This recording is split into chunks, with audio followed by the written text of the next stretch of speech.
कुछ लोग ये कहते हैं कि सीता रावण की बेटी है। अब सीता का रावण से क्या संबंध है, कैसे बेटी है, ये भी मैं आपको स्पष्ट कर दूं।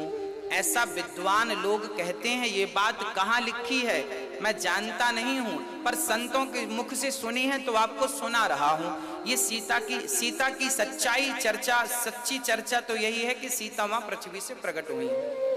पर कुछ लोग ये भी कहते हैं कि रावण की बेटी है। अच्छा, रावण की बेटी किस आधार पर कहते हैं वो भी मैं आपको स्पष्ट कर दूं। बात ऐसी है कि एक बार रावण संतों से खून लेकर के, रावण संतों से टैक्स किसका लेता था जानते हो? उनके खून का टैक्स लेता। चलो टैक्स में अपना खून दो। तब संत लोग अपना कुछ कुछ काट काट के रावण को खून दिया करते थे, ब्लड दान किया करते थे, रक्त दान किया करते थे, सारे ब्राह्मणों का, संतों का। अच्छा, रावण संतों को बड़ा सताता था, सारा रक्त लेता था ताकि रक्त के बिना ये मर जाए। हाँ, तो टैक्स में रक्त लेता था। एक घड़े में इसने सारा रक्त भरा संतों का और मंदोदरी को लाकर दे दिया। एक बार रावण के मन में कुछ खिचड़ी चल रही थी, मैं अभी बताऊंगा क्या खिचड़ी थी।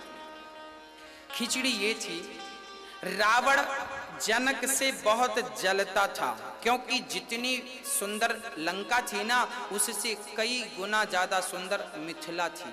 मिथिला बोले तो आज वो मिथिला बिहार में, बिहार प्रांत जो नेपाल से लगा हुआ है वो मिथिला नगरी है। तो ये जो नगरी थी ना बड़ी सुंदर थी, बहुत सुंदर थी।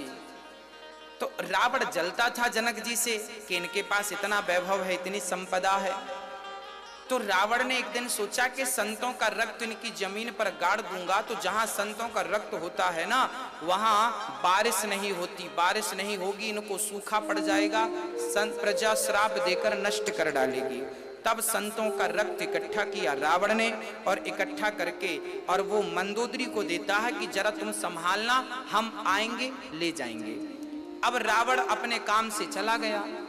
एक दिन क्या हुआ कि वो रक्त, रात्रि को प्यास लगती है मंदोदरी को प्यास लगी तो रक्त को पानी का घड़ा समझ करके वो रक्त पी लिया। मंदोदरी ने संतों का रक्त पी लिया, और जब पिया तो कुछ दिनों के बाद वो गर्भवती हो गई।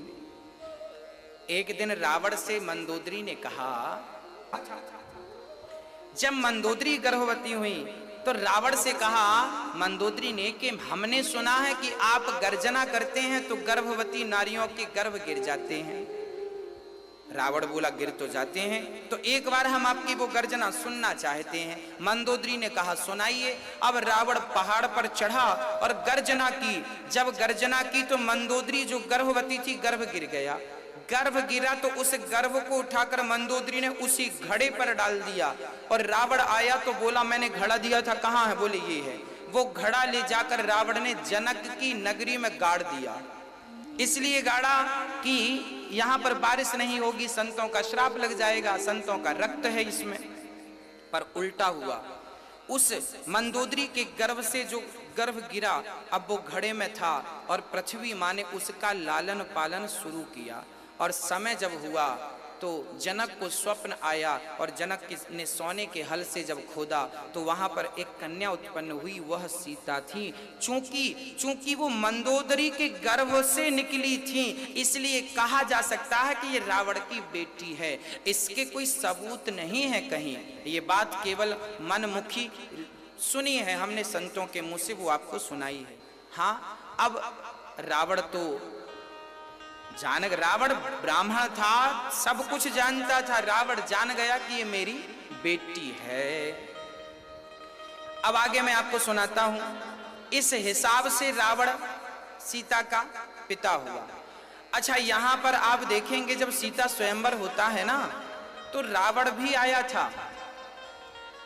यहां गोस्वामी जी स्पष्ट लिख रहे हैं कि रावण ने धनुष को टच भी नहीं किया, अर्थात रावण सीता से विवाह करने नहीं आया था। यहां गोस्वामी जी लिख रहे हैं चौपाई में कि रावण चाप को अर्थात धनुष को छुआ भी नहीं। ऐसी चौपाई अभी मैं गाऊंगा थोड़ी देर बाद। रावण ने धनुष को, आया तो था सीता स्वयंवर में रावण, पर रावण अपनी बिटिया को देखने आया था। ऐसा संत जन कहते हैं। और जब राम ने धनुष तोड़ दिया तब रावण ने राम से कहा था कि प्रभु समय लगे तो हमारी बिटिया को लेके लंका आइएगा, आपका सम्मान स्वागत करेंगे। राम जी ने कहा देखो हम तो आएंगे नहीं। तो रावण बोला फिर मत आओ, हम अपने तरीके से ले आएंगे। तो इसलिए फिर रावण ने सीता माता को चुराया। इसलिए चुराया कि वो अपना कल्याण करना चाहता